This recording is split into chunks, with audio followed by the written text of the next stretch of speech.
Bem-vindos a GeoPapers. Aqui nós te ensinamos a se manter atualizado em ginecologia e obstetrícia, mesmo que você não tenha muito tempo. Eu sou Fabiano Serra. Eu sou Jader Burtê. E hoje nós vamos conversar um pouquinho sobre NIC2 e NIC3 em pacientes jovens. Como que a gente maneja esses casos? E aí, seu Jader? Tema bom, hein? Tema bom, tema super atual, né? Que muito tem se falado aí, né? Atualíssimo. Evitar iatrogenias, né, Jader? É tão importante também. A gente sabe que muita gente não pode ver o NIC2 e o NIC3, independentemente da idade, já tá resolvendo, né? Já tá fazendo algo. E a gente vai conversar muito sobre isso hoje, né? Em pacientes jovens, o que a gente vai fazer. Então, eu vou começar perguntando para você agora, uma paciente com menos de 25 anos, ela deve coletar Papa Nicolau de fato, como é feito na prática clínica? Então, Fabiano, é muito comum a gente ver no dia a dia, né? Às vezes a paciente chega com uma idade aí de 18 anos, né? Ou às vezes até menos, né? E acaba, puxa, você teve relação sexual, então a gente precisa começar o rastreamento, né? Para câncer de colo de útero e começa a coletar citologia oncótica, o Papa Nicolau. O que a gente sabe? Que a diretriz oficial do Ministério da Saúde do Brasil não recomenda que a gente colete antes dos 25 anos. Então, a idade para a gente iniciar o rastreamento do câncer de colo de útero é a partir dos 25 anos de idade, naquelas pacientes que já iniciaram vida sexual com penetração.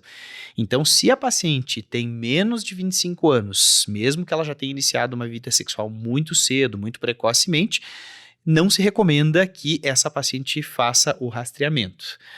Mas às vezes o pessoal que está nos assistindo pode estar perguntando, tá, mas por quê, né? Qual que é o sentido, qual que é o objetivo, qual que é o problema, na verdade, da gente rastrear, né, numa paciente mais jovem?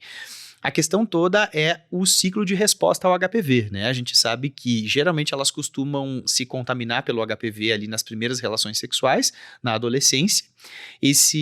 Essa contaminação vai fazer um pico aí em torno de mais ou menos 18, 19 anos. Aí depois o próprio corpo vai fazer o clearance, né? Que é o clareamento da infecção pelo HPV.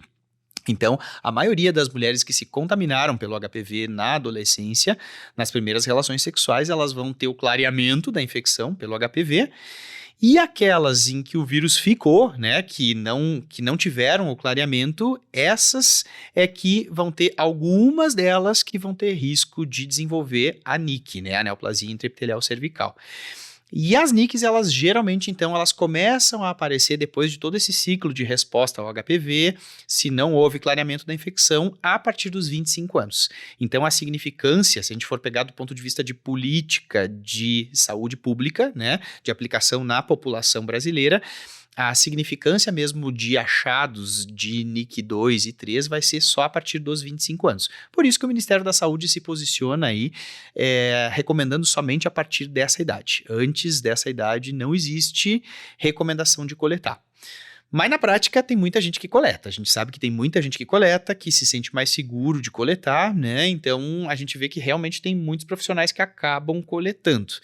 É aquilo que a gente sempre diz, né? Então, assim, claro que a gente tem, enfim, aquele juízo crítico, né? Para interpretar a diretriz de um jeito diferente, se quiser. Mas aqui a nossa obrigação é falar realmente o que está na diretriz. E o que está na diretriz é para a gente não rastrear antes dos 25. Perfeito, Jader. E tem muita gente que às vezes fala, poxa, mas eu não sigo essa diretriz brasileira, porque eu acho que ela não está correta, não estou satisfeito com essa diretriz, eu me sinto inseguro, ou acho que minha paciente vai desenvolver o câncer ali de colo em algum momento, então eu fico inseguro com essa diretriz e eu coleto. Só que numa dessas coletas, Jader, a copocitologia oncótica vem um resultado, por exemplo, ASC-H ou AGC. E aí, como é que eu procedo nesses casos se a mulher tiver menos de 25 anos? Eu estou considerando nessas mulheres de menos de 25 anos. Então, coletei ali a copocitologia oncótica, veio um resultado ASC-H ou AGC. O que eu faço? Então, na verdade, assim, o ideal é a gente não coletar, né? A conduta é a gente não coletar. Mas se por acaso foi coletado, né? A gente sabe que se deu um achado aí de um AGC, por exemplo, né? Que é atipias em células glandulares, ou um ASCH, né? Que são aquelas atipias em que a gente não tem como excluir lesão de alto grau. Aí, realmente, nesse caso, a gente vai ter que valorizar, né? A gente vai ter que valorizar o achado e a gente vai acabar tendo que indicar aí a colposcopia para essa paciente. Agora, diferente de se der uma lesão de baixo grau ou um ascus, né? Se der uma lesão de baixo grau ou um ascus, aí a conduta do Ministério da Saúde é a gente repetir em 3 anos. Então, digamos que coletaram lá com 17 anos, né? E deu aí um AGC, né? Ou um AGC não, desculpa, uma lesão de baixo grau ou ainda um ascus, aí a conduta é você só repetir em 3 anos. Olha isso, hein?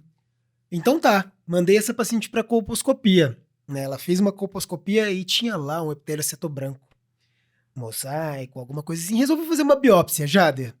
E nessa biópsia veio NIC2 e NIC3. Aí nesse caso, eu vou indicar exéresis da zona de transformação ou não? Como é que a gente vai proceder nesses casos? Então, aí é que entra a grande polêmica e a grande discussão, né, que a gente tem, assim, alguns estudos que acabam falando muito a favor da conduta tradicional e alguns estudos que falam a favor de conduta conservadora. O que a gente sabe, assim, que em pacientes menores de 25 anos, se a paciente for imunocompetente, né, e às vezes, sobretudo aquelas pacientes com NIC2, a probabilidade de regressão espontânea, ela chega a 60%, mais ou menos em torno de 60% aí em alguns estudos. Então, você pode oferecer para paciente manejo conservador. Só que assim, o tratamento padrão sempre foi a exérese da zona de transformação, né? A excisão da zona de transformação. Dá pra gente indicar? Dá pra gente indicar. Mas também é importante lembrar que se a paciente é muito jovem, tem menos de 25, a gente pode também oferecer a conduta conservadora. A gente pode acompanhar essa paciente com Papa Nicolau e colposcopia a cada 6 meses. E aí, no final de 2 anos, né, se não houve regressão espontânea da lesão, aí sim a gente acabar indicando uma excisão da zona de transformação. Mas por que isso, né? Por que a gente acaba indicando conduta conservadora? Qual é o motivo de indicar conduta conservadora? O motivo é que quando a gente mexe no colo dessa paciente, mesmo que seja um procedimento com alça de alta frequência, a gente mexe na arquitetura do colo do útero. Então, essa paciente que não gestou, que tem planos de gestar, tem maior chance de ter uma incompetência estimo-cervical e, consequentemente, ter um abortamento, ou um parto pré-termo. Então, a gente pode comprometer o futuro obstétrico dessa paciente por estar sendo intervencionista, né? Então, é aquela coisa que é legal a gente discutir esse tema, justamente esses temas que são mais, que geram discussão, porque eu acho que é uma conduta que tem que ser colocada para a paciente e a decisão tem que ser conjunta, né? Tem muitos centros que têm realmente optado pela conduta conservadora. Se a paciente tem bom segmento, ela vai voltar, né? Uma paciente que entende bem, a gente pode optar sim pela conduta conservadora porque tem uma grande chance de regressão espontânea, se ela for jovem. Agora, se a gente tem uma paciente que tem uma chance de não voltar, né, uma paciente que se sente insegura e que pensa, não, eu prefiro assumir, né, essa questão do risco obstétrico futuro, aí, bom, a gente pode indicar a excisão da zona de transformação também. Esse acaba sendo realmente o tratamento padrão. Mas tem muita coisa, tem muito estudo aí falando bem a favor da conduta conservadora. Acho bem interessante, assim, que as pessoas saibam aí, porque é um tema que vale a pena a gente discutir. Maravilha, maravilha. Então, optado pela conduta conservadora, você já até comentou por alto aí, mas só para ficar mais claro para quem está assistindo a gente. Optei pela conduta conservadora, discuti com a minha paciente e é isso. Nós vamos fazer conduta conservadora. Como é que é esse acompanhamento dessa paciente nessa conduta, né? Então, vou ver mais vezes, em quanto tempo eu dou alta para essa paciente ali da conduta conservadora ou dessa frequência maior de avaliações, né? Como é que funciona isso nas pacientes que têm NIC2 e NIC3 e que vão optar por conduta conservadora e que têm menos de 25 anos? Então, se a gente optou pela conduta conservadora, a gente vai seguir essa paciente a cada 6 meses com colpocitologia e colposcopia, né?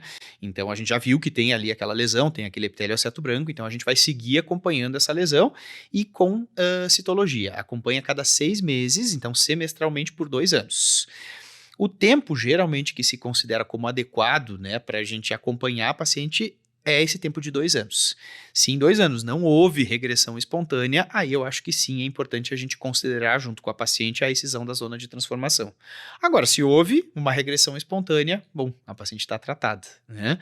Então, esse acompanhamento com citologia mais colposcopia semestralmente acaba realmente sendo aí adequado, né, para a paciente por 2 anos. Legal, legal. Agora, e se a paciente tem, por exemplo, um NIC2 ou NIC3, tem menos de 25 anos, então ela tem uma biópsia já do colo com NIC2 ou NIC3, e ela não é imunocompetente. A gente percebe que ela tem alguma imunodeficiência, muda alguma coisa? Como é que a gente vai acompanhar essas mulheres? Muda, porque a gente sabe que, assim, o comportamento das lesões é muito dependente aí da imunidade da paciente, né? Então, assim, a própria resposta ao HPV, né, ela é muito dependente da imunidade. E de outros fatores também, como o tabagismo, né, outras coisas que possam estar presentes. A paciente que não é imunocompetente, por exemplo, uma paciente que é HIV, tem um CD4 baixo, ou uma paciente que é imunossuprimida porque tem que usar um imunossupressor porque é transplantada ou porque tem alguma doença reumatológica, essas pacientes a progressão acaba sendo maior, né? Então, o mais adequado para essas pacientes é a gente propor a excisão da zona de transformação. Perfeito. Maravilha, Jader. Acho que é isso mesmo. A gente tem que... Esse canal também é para desmistificar algumas coisas. A gente sabe que no consultório muita gente solicita esses exames com frequência, de rotina, para pacientes jovens, a partir do momento que elas iniciaram a atividade sexual. Então, para você que está nos assistindo, saiba que pelo menos se você coleta e vem um resultado desse positivo, se você faz a biópsia, vem um NIC2, NIC3, considere a conduta conservadora pensando que essa paciente vai clarear o vírus, não vai ter lesão baseado nisso, né? Então, ela daqui 2 anos provavelmente não tem mais nada e ela foi tratada por conta própria, né? Então, a gente não precisou fazer nada por ela e não mexeu na arquitetura do colo. Acho que é isso, né, Jader? Tem alguma coisa para acrescentar? Não, eu acho que é isso. Eu sempre digo que medicina é assim, né? A gente trabalha muito com probabilidade. A gente não tem certeza matemática de nada em medicina, né? Se a gente pudesse dizer para nossa paciente, olha, temos certeza que vai regredir, aí óbvio que a gente iria propor conduta conservadora para todas, né? Mas a gente não tem essa certeza. Então, a gente tem que ver caso por caso, né? E discutir junto com a paciente. Eu sempre gosto muito eu acho que as pessoas, elas estão cada vez mais coerentes e cada vez entendendo mais sobre a sua doença, né? E a gente acaba sendo um mediador e um facilitador disso. Então, eu acho que vale a pena a gente discutir com ela, né? E ver também o que ela pensa, como é que ela se sentiria mais confortável, né? Tem gente que diz, não, eu nem penso em engravidar, não estou preocupada com o futuro obstétrico, eu gostaria de fazer o procedimento, né? A gente vai expor para ela e, enfim, se for essa decisão, se faz. Agora, ela entendendo dos riscos e sabendo que ela precisa voltar em 6 meses, né, e que é uma conduta segura, a gente também pode propor. Então, acho bem, bem legal. É polêmico, acho que tem bastante coisa ainda. Inclusive, quem está nos assistindo aí, acho bacana que você possa conversar com a gente, trazer pra gente coisas novas. Não, mas olha só, Jader, Fabiano, eu vi um artigo recente aí que fala sobre manejo conservador e que trouxe, inclusive, outro dado. Traz pra gente. O legal desse canal é justamente esse. Ninguém é dono da verdade, né? O legal é justamente a gente poder trazer os temas e a gente poder discutir todos juntos. Então, traz pra gente que o nosso objetivo realmente é fomentar a discussão científica. E é isso, pessoal. Então a gente vai caminhando mais pro fim de mais um podcast aqui. Novamente com o meu amigo Jader, queridíssimo, que explica tudo muito bem, que a gente tem um prazer de ter aqui conosco sempre. Então, como o Jader bem disse, isso aqui é colaborativo. A nossa ideia nesse canal realmente é ter a opinião de vocês, que vocês tragam conhecimento pra gente também, para que a gente possa compartilhar conhecimento cada vez mais atualizado também com vocês. A gente agradece quem nos assistiu até agora e a gente se vê no próximo podcast. Até lá! Tchau, gente!